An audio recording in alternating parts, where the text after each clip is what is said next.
All right, equilibrium. And so this is the second to last topic that we're going to try and cover.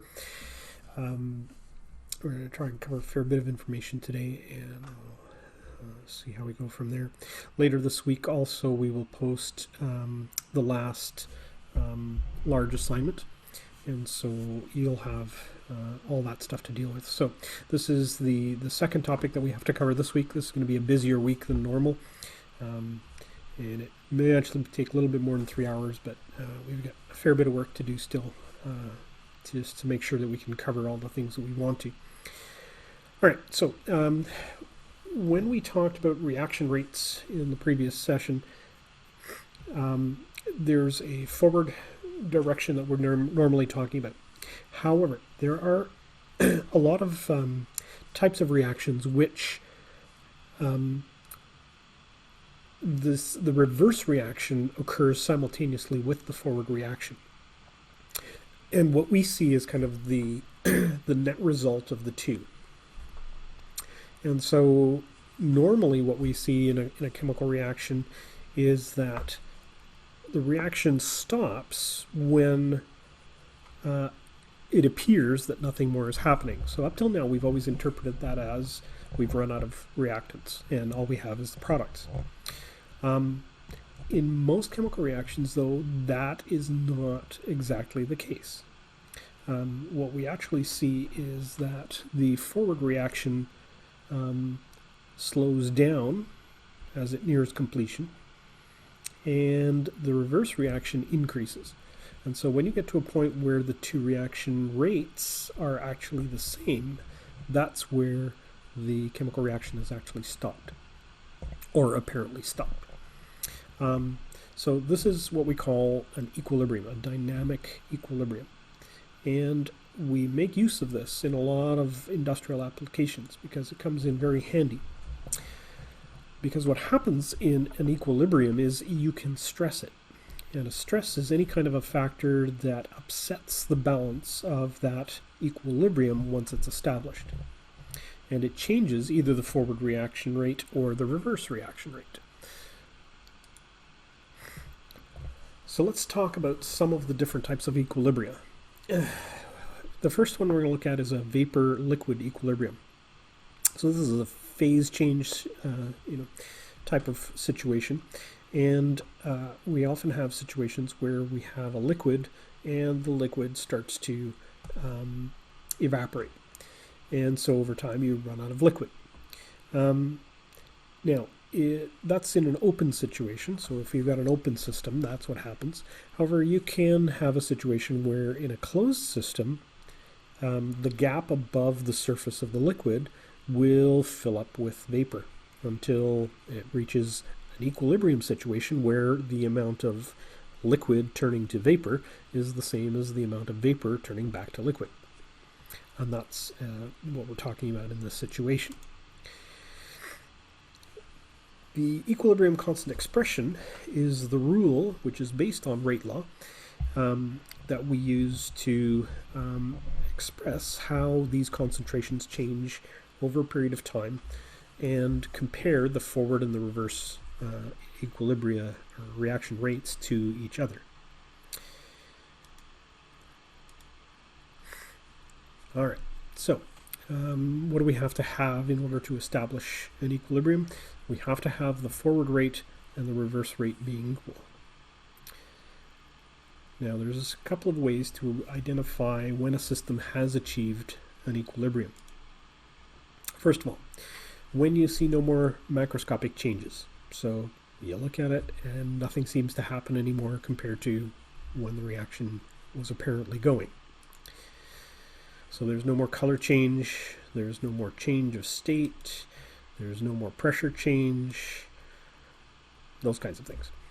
All right. The second is that the same equilibrium can be reached from either the reactants or the products. In other words, it doesn't matter what you start with. Okay, so now we have to look at reactions in a slightly different format, where we have to be able to understand that the way the reaction is normally written, that's our forward direction from left to right. But we have to be aware that the reaction can also go from right to left. And it really doesn't matter which way it's going.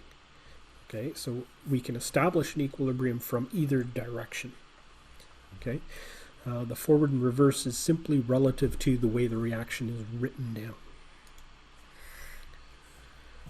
Now, the third thing is that we can change where the equilibrium position is by changing the conditions under which we carry out the chemical reaction. Things like temperature, things like pressure, things like concentration of one of the particular products or reactants. Okay, all of those things can change where the equilibrium position ends up being. The other thing is that you can only have an equilibrium in a closed system. And if you open the system, it's going to go in a forward direction. Okay, that's just the way it goes. All right. And then fifthly, the rate of the forward and reverse reactions must be fast enough to be observable. There are some chemical reactions where that is not the case. And so we're going to try and avoid dealing with those kinds of things. All right, let's go back to this liquid vapor example. The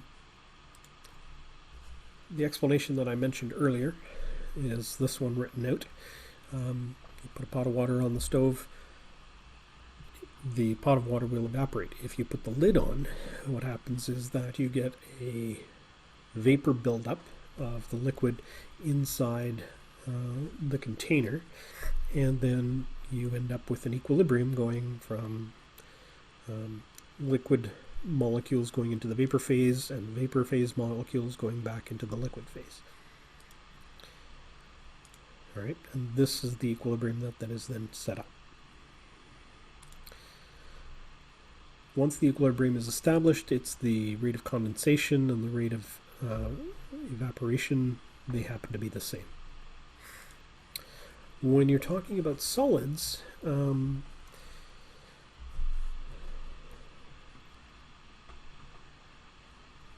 it's generally what we do is we dissolve those solids in liquid, all right, and then we form an aqueous solution.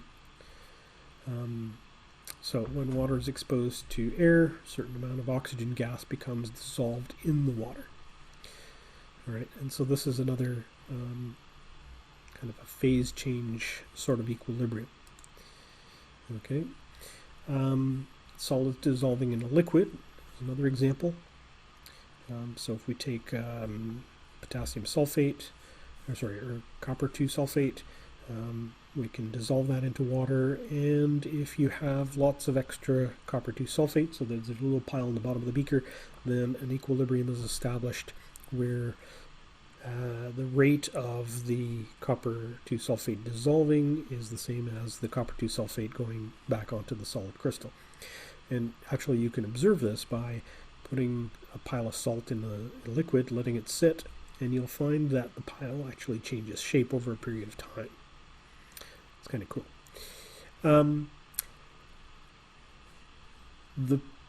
Le Chatelier was a French scientist who did a lot of work with equilibrium and came up with his principle that simply says that when a stress is applied to an equilibrium system, or a system at equilibrium, it will change or readjust itself so that a new equilibrium is established. All right. In other words, it tries to offset or relieve the applied stress that it's undergoing. So how does it do that? Well, if something is added to a system at equilibrium, the system will move in the direction where it uses up the extra stuff that's added and brings that concentration down. Now, it does that by bringing other concentrations up, or also reducing, depending on how everything is set up. I'll give you some examples as we go. If something is removed from the system, then the system tries to put what was removed back, okay, and adjusts the equilibrium accordingly. Now, one of the things that we need to understand is that in order to make those adjustments, though, the equilibrium will never return to exactly what it was. Okay, there will be also always be a few differences in how the equilibrium is reestablished in terms of the relative concentrations of reactants and products and all of that. Okay, so what kinds of stress factors do we deal with here? The first one is the change in concentration of the reactants of the products. Okay. If your concentration of either your reactants is increased, then the number of collisions between those reactant particles will increase. So the forward rate then increases as a result. And so the reaction is driven to the right. As the concentration of the products increases, the rate of the reverse reaction also increases. And so then you end up with the system as a whole now shifting so that the increases the reverse reaction, so that it produces more reactants. And so then a new equilibrium is established as a result. So if we take this example here of nitrogen and hydrogen, if we, let's say, increase the concentration of nitrogen, then the system will change to try and bring that concentration back down. And so it has to shift over to the product side, so towards the right. It will use up some of the hydrogen in order to do that as well. It will form more of this, okay? And so then a new equilibrium is established in the process. All right, and this is my explanation of what I just said. I'll leave you to read that. The notes are also posted in this folder. Similarly, if you remove some of the product, okay, again, the reaction is going to shift to the right to try and replace some of that product, okay? And so we're going to use up some N2 and some H2 and reestablish a new equilibrium, okay? All right, the way this works graphically, and this is a classic one, if we were actually if we were in class, I would actually do this one with you as a demonstration. So we take some the iron 3+ ions and some thiocyanate ions to make iron 3 thiocyanate ion, 2+ ion. And this equilibrium, once established, it forms this kind of it's a slight light orange color. When you, let's say, stress this equilibrium, so what's going to happen is this stuff gets used up, this concentration then starts to decrease, this concentration decreases, and this concentration now increases. So we mix these two together and we get this stuff as a blood red color. So this is an orange, this is clear, this is blood red. Okay, so mixing these two gives you an orange color. More of this forms, it becomes a deeper orange color. So let's stress our equilibrium. So in this case, we've added some of the iron 3+ to this test tube. And so that spikes this concentration suddenly takes a big increase because we've added some. And so now the equilibrium is going to shift so that it reduces the amount of iron 3+. So we can see this coming down in concentration here. This is going to be coming down in concentration here, the SCN- ion. And then the iron thiocyanate ion then starts to increase in concentration because everything's going to shift to the right to reestablish a new concentration. Once the new concentrations have been established, let's stress it again by adding some thiocyanate ion. And so that's where this big spike comes in, okay? And again, these two now are going to decrease because now the shift is going to try and reduce that, try and bring it back down again, and as a result, this concentration gets increased. Now you'll notice that the color of my solution gets darker and darker because there's more and more and more of this as we go through this process. All right, so now if we take some of the iron thiocyanate ion and add some of that, so that's this spike here, Now the reverse reaction is going to increase, because what we want to try to do is the equilibrium is going to try and reestablish itself by decreasing this concentration. And so by doing that, these two concentrations increase slightly. All right, so this kind of graphical analysis is very handy for trying to figure out what's going on in terms of the relative concentrations of the reactants and products. All right, changes in volume is another way we can affect, because that will change, especially with gases. With liquids and solids, obviously that's not going to make a big deal, but with gases, changes in volume increases the concentration, right? Because it increases the pressure, brings the molecules closer together. And so that's a shift in the direction of the equilibrium as a result. If the volume decreases, the reaction will shift in the direction that produces fewer moles of a gas in order to try and bring that volume compensation back to normal. It's going to try and spread out the gases as much as possible, try and reestablish that equilibrium. And to do that, it's going to reduce the number of gas molecules. If the number of moles in the products and the reactants are the same, then nothing's going to happen. Right? If there's no gas in the reaction, then nothing's going to happen either. Changes in temperature, that excites the molecules, right? So both forward and reverse reactions are sped up, and usually it's the same amount. Now, one of the things we have to understand too is the equilibrium constant. Okay, the thing that kind of relates, that constant that relates the rate of equilibrium to, or the position of the equilibrium to the concentrations, that constant is temperature dependent. And so you really can't predict how the equilibrium is going to shift by changing temperature, because it may affect one side more than the other. And so that one,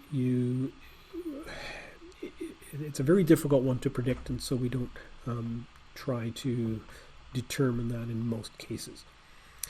All right.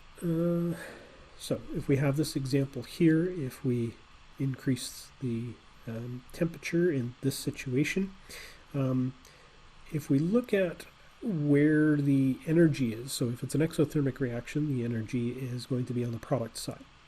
Then if we relate that, it's a little bit easier to try and predict what's going to happen in terms of temperature changes. So if we increase the temperature here, that's like spiking this product here. And so the shift in equilibrium is going to try and bring that back down again. Right, so that's going to shift. So a temperature increase in this situation is going to shift it to the left, towards the reverse reaction is going to go a little bit quicker.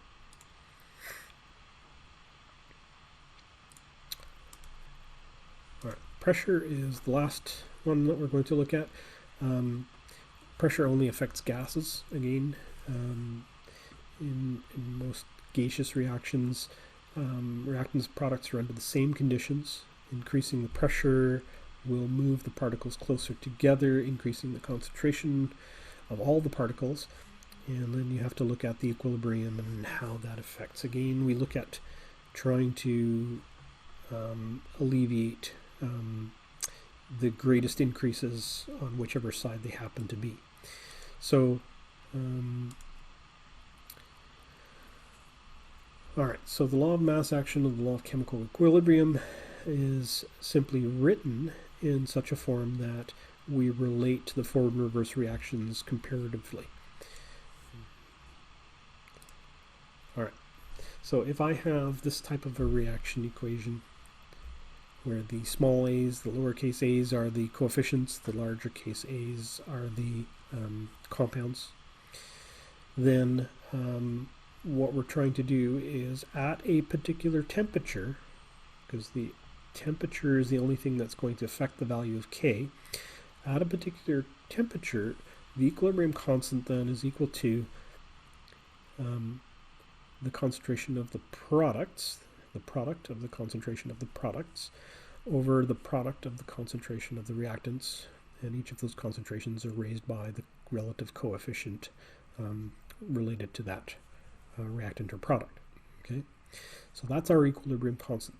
The C here is sometimes written as KEQ, and it's also sometimes given other values. For example, when you do solubilities, you use SP for solubility products. You use A for acids and B for bases and that sort of thing. We'll get into that a little bit more later. Okay, equilibrium concentrations defined as the concentration of an individual reactant of product or at equilibrium.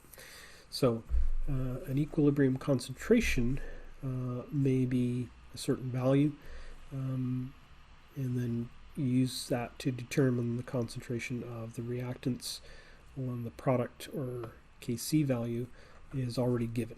Okay, and so you take a look at the expression and then kind of plug in the values and figure out what you're asked for. Okay.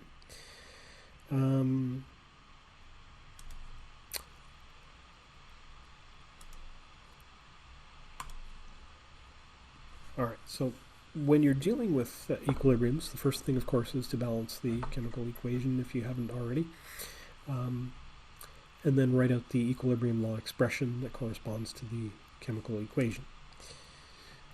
Substitute in the expression using the known values that you're given in the question, and then determine the unknowns based on either, if you're given the Kc, generally you can look those values up at given temperatures, and then determine your unknowns. Okay, solve for the unknown. All right, so if we have a balanced chemical equation, we start with that, and then we set up the equilibrium constant.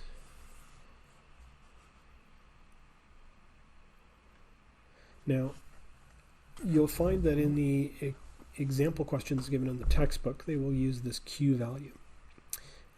Normally when I'm doing this lecture, I'm actually using the chalkboard to do this. This is kind of hard to set up on a PowerPoint to go through in quite the detail that I like. But what happens is that you set up instead of calling it K, you call it Q for the reaction quotient, because you're trying to figure out what your relative concentrations are going to be. The idea then is to plug the initial concentration values into the question and calculate Q. And then you compare that to the given equilibrium constant. If you've got a situation where K is the same as Q, then your reaction is at equilibrium. If you've got a situation where the Q value is less than K, then the reaction has to proceed to the right or to the product side. If your Q is greater than K, then the reaction has to proceed to the left or the reactant side. And this is kind of important because this allows us then to try and figure out, okay, so what's going to happen in this situation? All right, so here are the homework questions. Try some of these, and we will next week have an assignment for you on equilibrium, and then carry on with a few notes later on in the week. All right, so that's what we're working on this week. Good luck. Ask questions if you have them.